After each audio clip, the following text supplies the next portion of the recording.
क्योंकि मैंने विकास भी और विरासत की बात भी की, तो दयानिधि मारन जी का चिल्लाना तो सही था, क्योंकि इनके नेता वहां पर बैठ बैठ कर कहते हैं कि सनातन धर्म बीमारी की तरह, इसको जड़ से मिटाना है। इनके नेताओं ने वहां पर कहा है, इनके नेताओं ने कहा है। शर्म आनी चाहिए, माफी मांगनी चाहिए देश से। अगर ये मुझे चाहते मेरा भाषण उस दिशा में जाए तो मुझे करने में कोई आपत्ति नहीं, लेकिन ये शब्द जो इन्होंने कहे, सनातन धर्म को जो नीचा दिखाने का प्रयास किया, सनातन धर्म को आपने एड्स HIV के साथ जोड़ने का काम किया, इनके पार्टी के नेताओं ने जो कहा, ये मंजूर नहीं है। अरे मुगल आए आकर चले गए, अंग्रेज आए आकर चले गए, सनातन था, सनातन है और सनातन रहेगा।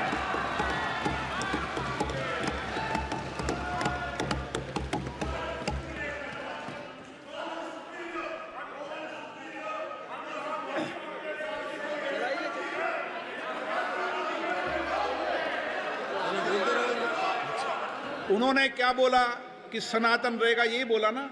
आपको आपत्ति है सनातन रहने पे? चलिए।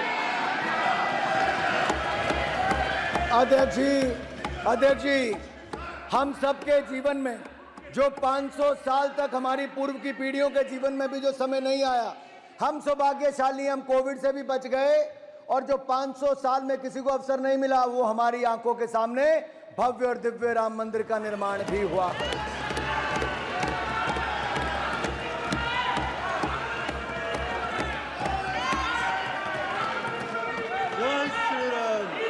अध्यक्ष जी, मुझे इसी बात की पीड़ा है, ये सनातन धर्म को कुचलने की बात करते हैं, जड़ से मिटाने की बात करते हैं, और राम मंदिर के प्रसारण पर रोक भी किसी सरकार ने लगाई, तो किस सरकार ने लगाई? क्यों लगाई है? क्यों लगाई थी रोक को? सुप्रीम कोर्ट से निर्णय लेना पड़ा हमें। क्यों राम का विरोध करते हैं? अरे कुछ वैसे बैठे जिन्होंने राम भक्तों पर गोलियां चलाई, कुछ वो हैं जिन्होंने राम मंदिर को टेंट में रखा, कुछ वो हैं जिन्होंने राम मंदिर का प्रसारण पर रोक लगाई। माननीय सभापति जी,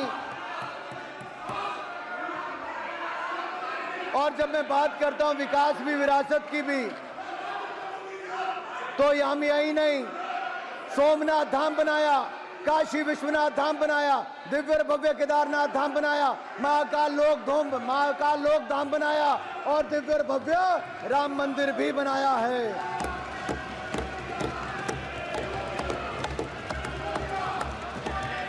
हमने बौद्ध सर्किट भी बनाया, करतारपुर कॉरिडोर, करतारपुर दा लांगा भी खुलवाया, जो कोई नहीं करवा पाया। पंडित नेहरू की गलती थी, जिन्होंने आजादी के समय, पार्टीशन के समय करतारपुर का हमारा गुरुद्वारा भी उस तरफ छोड़ दिया। दूरबीन लगाकर दर्शन करते थे। नरेंद्र मोदी जी की सरकार में हमारी सरकार ने करतारपुर कॉरिडोर खुलवाया, और हेमकुंड साहब में रोपवे बनाने का काम भी हमारी सरकार कर रही है। माननीय अध्यक्ष जी, 550वां प्रकाशोत्सव गुरु नानक देव जी का मनाया, 400वां प्रकाशोत्सव गुरु तेग बहादुर जी का, 350वां गुरु गोविंद सिंह जी का हमारी सरकार ने मनाया है। और यही नहीं, अगर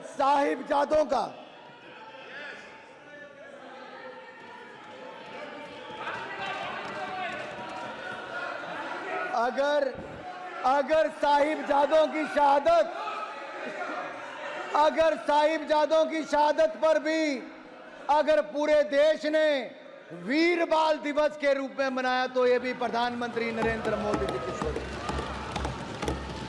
अरे आपके समय तो ब्लू स्टार ऑपरेशन हुआ था, हरमंदिर साहब में क्या क्या हुआ, और 84 के दंगे देश भूला नहीं है। सिखों का कत्लेआम ये कांग्रेस की सरकार के समय ही हुआ था।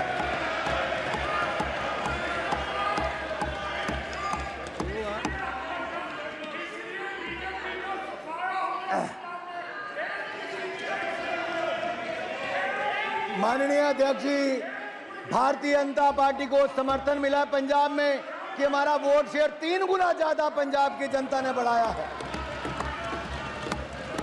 लेकिन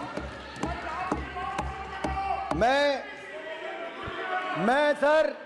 इन लोगों से ज्यादा मैं इन लोगों से ज्यादा अपेक्षा रखता भी नहीं। अरे इन्होंने इस चुनाव में भय भ्रम की राजनीति की और इन्होंने यहां तक कि वो लोग जो प्रधानमंत्री जी के बारे में कहते थे बोटी बोटी नोच लेंगे, आपने उनको भी टिकट देकर सांसद बनाने का काम किया। क्या कहते थे? बोटी बोटी। मैं पूछता हूं साहब, क्या कहा? अरे किसको टिकट दिया? टुकड़े टुकड़े की सोच वाले टुकड़े टुकड़े गैंग वालों को कांग्रेस में शामिल किया और उनको फिर टिकट देने का काम भी किया। अरे जो अफजल गुरु की फांसी माफ कराने की बात करते हैं उनको दिया, जो भारत का नामो निशान मिटाने की बात करते हैं उनको कांग्रेस ने टिकट क्यों दिया? मेरा सवाल ये खड़ा होता है। मैं सवाल पूछता हूं सभा पटल से, ऐसी कौन सी मजबूरी थी कि राहुल गांधी जी को प्रतिबंधित? एक मिनट, सभा पटल से नहीं, सभा पटल के माध्यम से पानी माननीय सदस्य को करेक्शन कर ले, सभा पटल से नहीं, सभा पटल के माध्यम। बिल्कुल, मैं क्षमा चाहता हूं अध्यक्ष जी, आपके माध्यम से करेक्ट कर दे। मैं यही बात दोबारा आपके माध्यम से कहना चाहूंगा अध्यक्ष जी। मैं आपका संरक्षण चाहता हूं। अगर मेरी बार में सत्य ना हो तो मुझे कोई भी खड़ा होकर टोक सकता है। ये क्या ये क्यों आप कह सकते हो टोक सकता है? आपको अधिकार दिया है क्या? कोई नहीं टोकेगा, सबको अपनी बात आपका कहने बहुत का धन्यवाद मौका अध्यक्ष जी। आपका संरक्षण ऐसे ही मिलता रहे तो धन्यवाद प्रस्ताव पे चर्चा अच्छी हो जाएगी। अध्यक्ष जी, सवाल ये खड़ा होता है कि जिस सदन में हम बैठे हैं, घटना पुराने सदन की है, क्या देश का कोई भी व्यक्ति संसद पर हमला होना देखना चाहेगा? क्या आप में से कोई चाहेगा? तो जो उस हमले में शामिल थे, क्या उनको कड़ी से कड़ी सजा मिलनी चाहिए थी कि नहीं मिलनी चाहिए थी? अगर उनको कड़ी से कड़ी सजा देश के न्यायालय ने दी, फांसी की सजा दी, तो बचाने के लिए सड़कों पर जो उतरे उनके साथ आप समर्थन करने निकल, उनके साथ आप उतर गए बचाने के लिए। अरे कोई और नहीं मिला 140 करोड़ भारत में? क्या मजबूरी थी इनकी?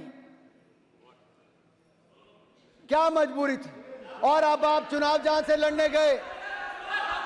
चुनाव लड़ने गए वहां से किसी और का नहीं है अध्यक्ष जी, पीएफआई जैसी संस्थाओं का, मुस्लिम लीग जैसी संस्थाओं का समर्थन लेकर भी कुछ लोग चुनकर आए हैं। देश जवाब मांगता है। ऐसी कौन सी मजबूरी थी?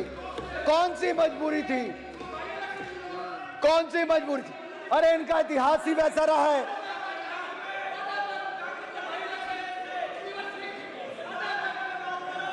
माननीय अध्यक्ष जी, बहुत सारी बातें चुनाव के समय और जो माननीय उल्लेख राष्ट्रपति महोदय ने भी जिस ओर किया, संविधान की ओर, मैं वहां पर भी आऊंगा, लेकिन उससे पहले